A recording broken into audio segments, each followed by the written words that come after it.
अस्सलामुअलैकुम वरहमतुल्लाहि वबरकातुहू।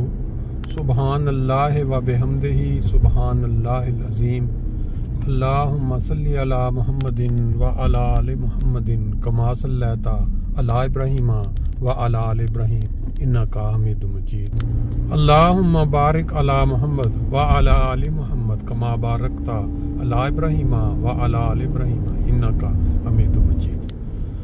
दोस्तों, आज 21 अप्रैल 2025 और जैसा कि आप देख रहे हैं नज़रों के सामने एक बहुत ही हसीन मंजर है सूरज गुरूब होने का। ये सूरज रोज़ाना तलू होता है। वो मनाजर आप कई बार हमारे साथ एंजॉय कर चुके हैं सुबह के वक्त के। आज सूरज गुरूब होने का जो मंजर है वो आपके सामने है। ये सूरज तो हम हमेशा देखते हैं कि तलू भी होता है और गुरूब भी होता है, लेकिन जो कौमों के ऊपर सूरज गुरूब होते हैं, कभी आपने अगर उसका मंजर नहीं देखा या उसका मुशाहिदा नहीं किया तो पाकिस्तान जाएं और जाके देखें कि 1947 में पाकिस्तान जब आज़ाद हुआ, यानी वो सूरज तलू हुआ, आज उसकी जो हालत है वो बिल्कुल गुरूब होने के करीब पहुंच चुकी है। वजह उसकी आप सब जानते हैं। दिन ब दिन नबी करीम सल्लल्लाहु अलैहि वसल्लम की तालीम की धज्जियां उड़ाना। दावा हमारा ये है कि हम उम्मत रसूल हैं और वो उस नबी की उम्मत है जो कि रहमतुल आलमीन हैं, नबियों के सरदार हैं, जिनकी तालीम, जिनके उस्वा को देखकर गैरों ने इस्लाम कबूल कर लिया।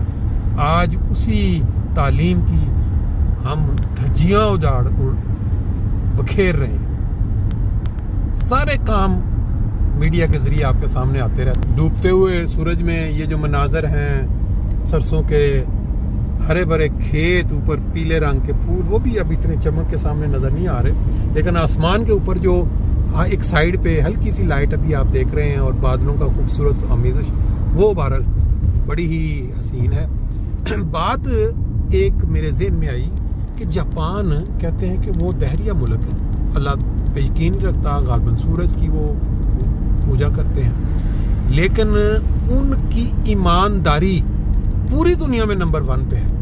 और उनका एक वाकया मैं आपके साथ शेयर कर रहा हूँ। 2 दिन कबल मेरी नज़र से गुजरा कि एक बस ड्राइवर जो कि 30 साल से बस ड्राइविंग कर रहा था वहाँ, एक दिन उसने सवारियाँ बैठाते हुए पता नहीं क्या दिमाग में आया, उसने कुछ 6 यूरो, यूरोपियन 6 यूरो बनते हैं, अगर उसको पाकिस्तानी में कन्वर्ट करें 1 यूरो 300 का, तो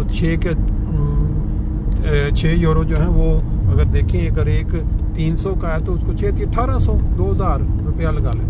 उसने अपनी जेब में डाल लिए।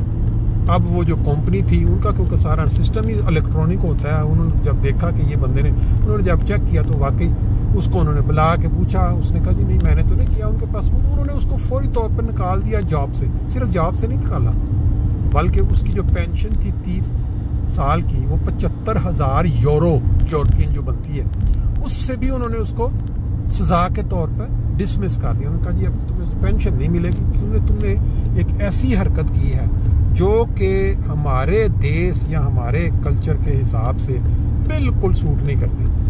बहरहाल उस बंदे को यकीन नहीं आया, उसने अदालत में केस किया। अदालत में जो हाई कोर्ट में केस चला तो उन्होंने कहा ये तो ज्यादती है, ये तो मतलब सिर्फ 6 यूरो की वजह से उसकी 75,000 यूरो जो उसकी पेंशन है, जो उसकी बाकी ज़िंदगी का सरमाया, तो उसको उन्होंने फैसला उसके हक में कर दिया। वो जो अदारा था जो बसों वाला, वो गया हाई कोर्ट में। हाई कोर्ट ने बड़ी सोचो विचार के बाद फिर वही फैसला किया कि इसकी 75,000 यूरो की जो पेंशन बनती है उसको डिसमिस किया और उसको इबरत का निशान बना दिया उस कौम के सामने जो कि दुनिया में नंबर 1 ईमानदार है।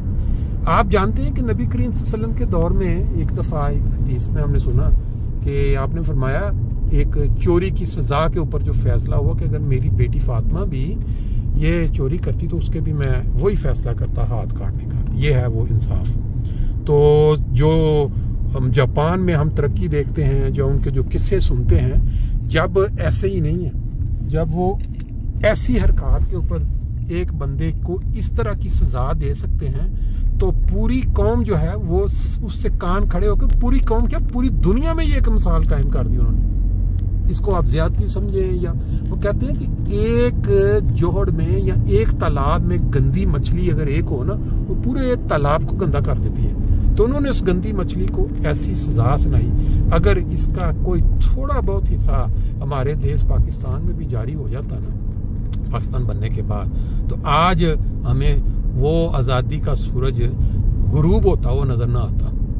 जो हरकत वहाँ होती हैं, ये करप्शन, माल लूटना, अल्लाह ने बहुत ज्यादा सोर्सेस से अता कर कुदरती चीजें, लेकिन उनको लूटना दोनों हाथों से। जितने लीडर आते हैं, जितने भी हुकूमत में या ताकत में आते हैं, वो दोनों हाथों से लूट के पैसा बाहर लाते हैं। फौजी सरबराहान ले लें, बस सियासी सरबराह। एक बंदा आया था, उसमें भी उन्होंने बड़े बड़े इल्जाम लगाए, जिसको अंदर फेंका हुआ।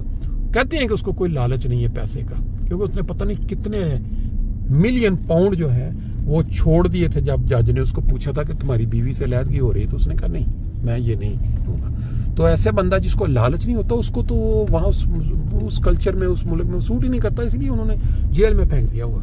तो पाकिस्तान में उसके करप्शन के अलावा जो मजहबी दरिंदगी चल रही है, जिसको बाकायदा सपोर्ट किया जा रहा है, मस्जिदों के मुतल्लिक, कब्रस्तानों के मुतल्लिक, नमाजों, जुम्मा के मुतल्लिक, कुर्बानी देने के मुतल्लिक, अगर उस पर भी आप गौर करें तो वाकई सूरज गुरूब होना तो बनता है। अल्लाह ताला फहम और अकल दे। और इस इबरतनाक जो फैसला जापान ने किया, अगर इस तरह के 5-10 शुरू कर दे तो पाकिस्तान की भी काया शायद पलट जाए।